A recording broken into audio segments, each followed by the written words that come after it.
Hello and welcome back to Stop and Go F1 for this, our reactions to the Miami Sprint race. My goodness, that was an interesting one, a chaotic one, a dramatic one you could say, and I think there is some major questions that need to be asked after all of this, for most of the teams, quite frankly. So let's get into it. Kimi Antonelli is on pole. Our World Championship leader, Oscar Piastri, alongside him. Yuki Tsunoda was 18th. He's now starting in the pit lane. And we have some very, very heavy rain before the start of this race. So heavy, in fact, that on the formation lap, Charles Leclerc aquaplanes and has a big old crash and is out of the race before it even starts. The biggest question of this, firstly, not a driver issue whatsoever. It was all on the team.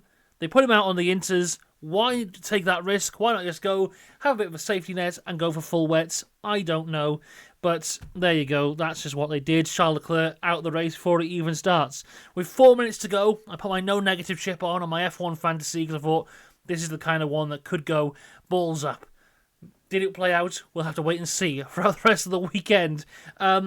Before we get into the race proper, though, I've got to say a huge shout out to the members. So thank you to Dakota, The Joyous James, Robin Myers, Cinnamon Strudel, Michael Johnson, Mr. Eurovision 1986, Felipe Doganzik, Flandy Skick, and No Edam on Sandwiches. To become a member, click the link in the description down below on Patreon or on YouTube. So we then go to the race itself. We have the formation lap behind the safety car. All of the cars, apart from one, are on the intermediates. Carlos Sainz goes for the full wet tyres. We're thinking, let's see how this one plays out. This could be an awful lot of fun. On the formation lap itself, Max Verstappen has a lock-up into that corner after the final long straight. And you're thinking, if anyone's going to make a mistake in the wet, it's not going to be Max Verstappen. So it shows how wet it's going to be there. Then we go to a red flag situation during the formation laps. After the red flag, we have a couple more formation laps. Then it's a standing start. Because of all of this, Yuki Tsunoda is now allowed to start on the grid. So he qualified 18th, he went to the pit lane, and now he's 19th. So he's only lost one position out of all of this and got to do a setup change. So all in all, at this point, it's all looking good for Yuki Tsunoda.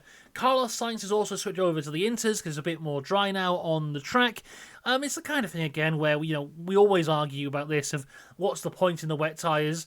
I think Carlos Sainz would have done tremendously well at the start of that race if it had started when it was supposed to start. But of course, safety is paramount, and it wasn't safe. So, is there any point to the wet tyres? No, unless you use them to get to the grid. Now, as the race starts proper, we get a bit of drama straight away. Oscar Piastri has the better start. He's alongside Kimi Antonelli on the inside line going into the first corner. He makes the corner himself, but does go a little bit wider coming out of the corner. I don't think on purpose. I think that's just because where the car was positioned, that's the line he's going to take. Because of that line, it forces Antonelli off the track. Antonelli goes off the track and falls down to 4th place. This is something that Antonelli was upset about until the end of the race. And personally, I can see why he's upset, but I don't think there's any foul play here. I think Piastri he gave him all the room that he needed to. He didn't have to go off the track. He could have backed off from there. It's kind of reminiscent of what happened last time out in Saudi Arabia, but instead of Verstappen going on, cutting the corner and keeping the lead, Antonelli was pushed off and then fell backwards. They didn't give Piastri a penalty. It was noted, but then they said no further action, and I agree with that. I think that's the way to go. Understandably, though, Antonelli is upset. He's now down in 4th place. The big winner of the first lap was Liam Lawson, who gained 5 places.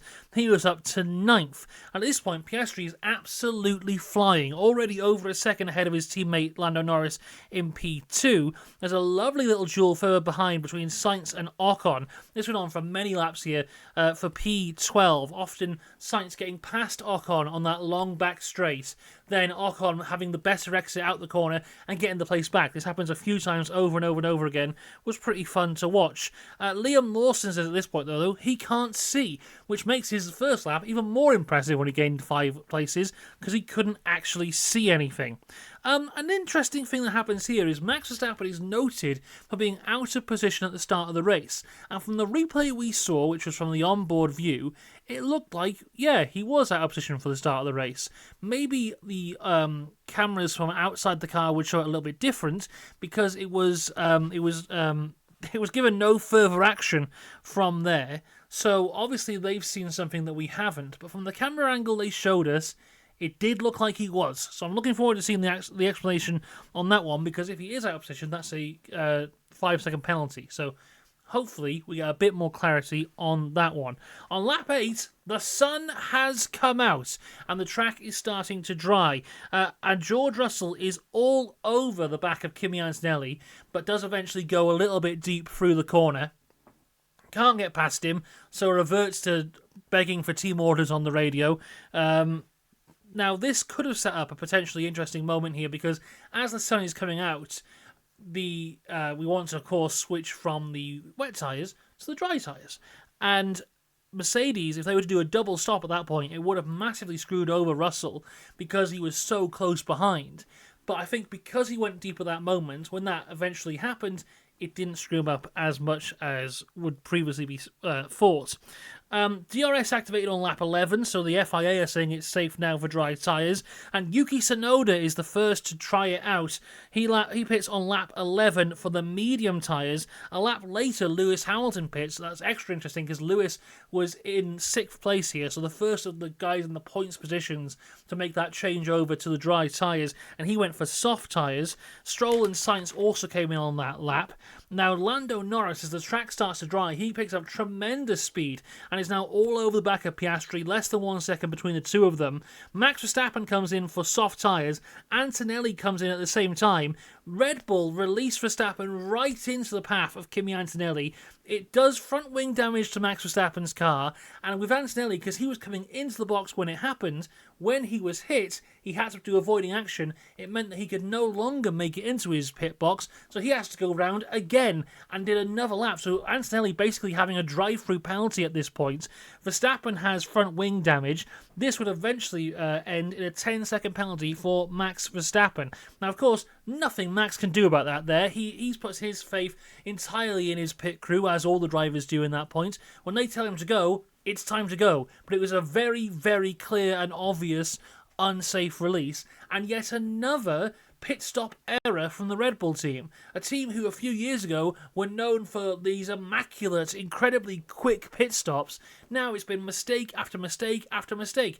They're either far too slow, or in Bahrain we saw where the traffic light system wasn't working at all and they were being held for an extra length. Here they've gone, you were held too long in Bahrain, we're going to let you go extra early in Miami, right into Kimi Antonelli's car. But another pit stop issue for Red Bull, and that, realistically, destroys Verstappen's race. We'll get onto that a little bit as we go further through. So, back to the front where Norris is all over the back of Piastri. Oscar Piastri cuts the chicane here. Now, initially I thought he'd just come in too quickly, but we see that Carlos Sainz has tremendous damage on his car. He clipped the left rear tyre heading into that chicane and spun round. So there was quite a bit of debris in that area. So I think Piastri was more trying to avoid the debris than cut the chicane, or maybe a little bit of both. Who knows? Either way, Lando Norris goes through from there. But this is the point. Everyone's changing over to the dry tyres now. It is clear that that is the way to go. I think they were saying that Yuki Tsunoda, who of course pit first, was now 2 seconds quicker than those on the wet tyres. So very obvious the time to change was now. And the question was going to be, what do McLaren do? If you cast your mind back to Silverstone last year, they were in a very, very similar position where the conditions were changing. It was time to change the tyres. They elected not to do a double stack, and that ended up screwing over Oscar Piastri, who was behind, and Lando Norris in the end couldn't get it done, and the win was lost to Hamilton.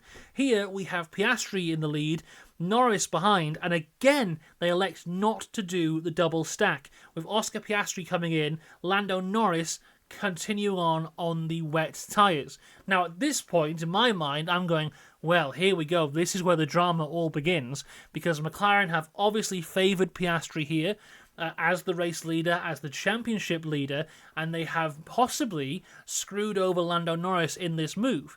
Little did I know what a difference a lap and a half makes, because as we continue going, Fernando Alonso has hit the wall. Liam Lawson has hit him, forced him into a spin, and then he's hit the wall. This brings out the safety car. Lando Norris was already in the pits as the safety car comes out. I think his pit stop had already been done when the safety car had come out. But because that safety car came out, Piastri had to slow down on that final straight and across the start-finish straight. And because of that, Lando Norris came out just ahead of Oscar Piastri behind the safety car. And we get the safety car through to the end of the race, giving Lando Norris the win of the sprint race. So that potential moment of drama of McLaren favouring Piastri over Lando, down the line, actually meant that Lando Norris won this race. So, I mean, if you're Lando Norris right now, I don't know what you're thinking in your head, because you're thinking, yay, I've won the race. You know, it's only a point over Piastri because that's how the point system works for the sprint. But, you know, overall, one more point on my title rival and my teammates. But they did favour him, and they did not mean for me to win this race. It's a very mixed up situation here. I imagine they'll try and sweep it under the rug as quickly as they possibly can do. But yeah, what this also meant is the race was destroyed for Max Verstappen. Lewis Hamilton got past him just before the safety car came out for P3. Verstappen was in P4 with that broken front wing, but he did get a 10-second time penalty for the unsafe release, and because the race finished behind the safety car, he just dropped all the way down that timing board and ended up finishing the last of the guys who actually finished the race, which was always going to happen when you have a penalty, especially a 10-second time penalty behind the safety car. So a great result in the end for the McLaren team, and both McLaren drivers who have gained at least 8 points for Norris, 7 points for Piastri, on Max Verstappen from this race. But my goodness, Red Bull have screwed themselves over here, because there was a certain third or fourth available for them, because you could easily argue that Hamilton wouldn't have had the pace on Verstappen if Verstappen had had a full front wing. So third at best, fourth at worst in this race was available for Max Verstappen, but it was thrown away because of that awful pit stop. What the hell's going on there? But there you go, that's how it is. Let's just go through the finishes now. So as I said, Lando Norris picks up the win, his second ever sprint race win. 8 points on the board for him. Oscar Piastri might be a little bit disappointed in second place, but only a 1 point advantage given to his teammate there. Lewis Hamilton, fantastic result for him, who he had no pace all weekend, was dreadful in qualifying, for most of this race had very little pace, but had the courage to go and switch over to the dry tyres, the second driver to switch over to the dry tyres, the first of the guys in the points positions to switch over to the dry tyres, and he made it work. Third place for him. Incredible Alex Albon in fourth. George Russell comes away in fifth. Great points again, Lance Stroll. He was sixth in the Aston Martin. Points for Liam Lawson, but a penalty may be incoming for the collision with Alonso. I would not be surprised at all if that penalty is coming, and then we will see him drop down, just like we saw Verstappen drop down. Ollie Behrman, who qualified 20th yesterday, got the last of the points places here in 8th. Yuki Tsunoda just outside in 9th, but may get pushed up to 8th if a penalty for Lawson comes through, which I think it will. Antonelli will be incredibly disappointed to finish in 10th. Not really his fault. I mean, you know, at the start, maybe he could have backed off a little bit more and just secured second, but after that pit stop and having to go round again on dry tyres, then pit again, I mean, realistically, 10th is fantastic because he gave himself a drive-through penalty. Really, it's disappointing, but Anthony's got a long career ahead of him. This will be forgotten relatively quickly. Gasly was 11th, Hulkenberg in 12th, Hadjar 13th, Ocon 14th, Bortoletto in 15th, Jack Doohan in 16th, Max Verstappen is 17th, a DNF for Alonso, a DNF for Sainz, and a did not start for Charles Leclerc. That was a very interesting and exciting sprint race here in Miami. I will not be here later to talk about qualifying, but I will be here tomorrow to talk about the race, so I will see you then. Until then, though, have a good one. I'll see you later. Goodbye.